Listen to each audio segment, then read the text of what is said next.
নমস্কার। আজকে আমাদের রেসিপি ডিম কষা। আসলে আজকে রান্নাটা একরকম আলসেমি করেই রাঁধা হয়েছে, সেটার পুরো ভিডিওটা দেখলেই তোমরা বুঝতে পারবে। তাই পুরো ভিডিওটি আমার সঙ্গে থেকেই দেখে নিও। প্রথমে কড়াইতে তেল গরম করতে দিতে হবে। এবার তেল গরম করে তার মধ্যে আমরা জিরে সম্বরা দেব, দিলাম শুকনো লঙ্কা, তেজপাতা আর গোটা জিরে। আসলে ডিম একটা এমন খাবার যেটা কিনা বেশিরভাগ মানুষই খুব পছন্দ করে, আর আমাদের বাড়িতে তো ডিম বিভিন্নভাবেই খাওয়া হয়, সবাই ডিম খুব পছন্দ করে। এর মধ্যে পেঁয়াজ কুচি দিয়ে দিয়েছি, এর মধ্যে হালকা রসুন আছে, বেশি কিন্তু পেঁয়াজ দিইনি। দেখো, আমরা আসলে বাড়িতে পেঁয়াজ রসুন একটু কম খাই। এবার দিয়ে দিলাম আদা, পেঁয়াজ, রসুন বাটা।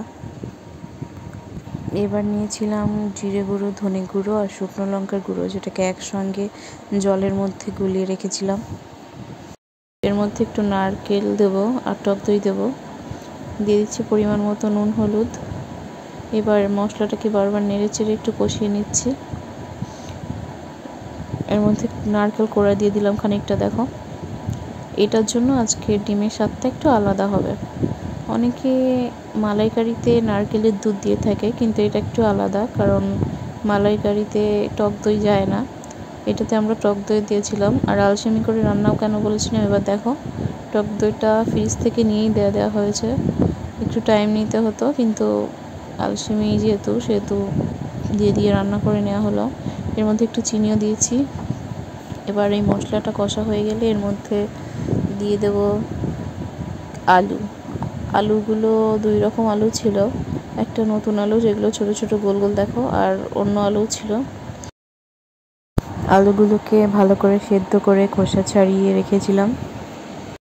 এবার এটাকে ভালো মতো কষিয়ে নিয়ে এর মধ্যে দিয়ে দেবো জল। অনেক সময় হয় না যে রান্না করতে করতে আর ভাল লাগে না, তখন যা খুশি একটা রেঁধে ফেললেই হয়ে যায়। এটা অনেকটা সেরকম রান্না। জল দিয়ে নিয়েছি। এবার এই পর্যায়ে দিয়ে দেবো ভেজে রাখা ডিম, যেটা সিদ্ধ করে ভেজে রেখেছিলাম আগেই, যেটা আগের থেকে বলিনি। এই পর্যায়ে এটাকে একটু জাল হতে দিতে হবে। জাল হয়ে গেলেই রান্না পুরোপুরি কমপ্লিট। আর রান্না শেষ হয়ে এলে লাস্টে এর মধ্যে দিয়ে দেবো খানিকটা ঘি আর গরম মশলা বাটা। প্রথমে গরম মশলাটাই দিলাম। এইভাবে নেড়ে চেড়ে আজকের রান্নাটা শেষ করব।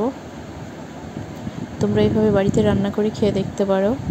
নারকেলের জন্য এটার টেস্টটা একটু ডিফারেন্ট হবে। আর কেমন হয়েছে অবশ্যই আমাকে জানিও। আজকের ভিডিওটা ঠিক এই পর্যন্তই। কালারটা খুব ভালো এসেছিল, খেতেও ভালো হয়েছে। তোমরা একবার রেঁধে খেয়ে দেখতে পারো। আর ভালো লাগলে অবশ্যই আমাকে লাইক, কমেন্ট এবং শেয়ার করে জানিও। নমস্কার।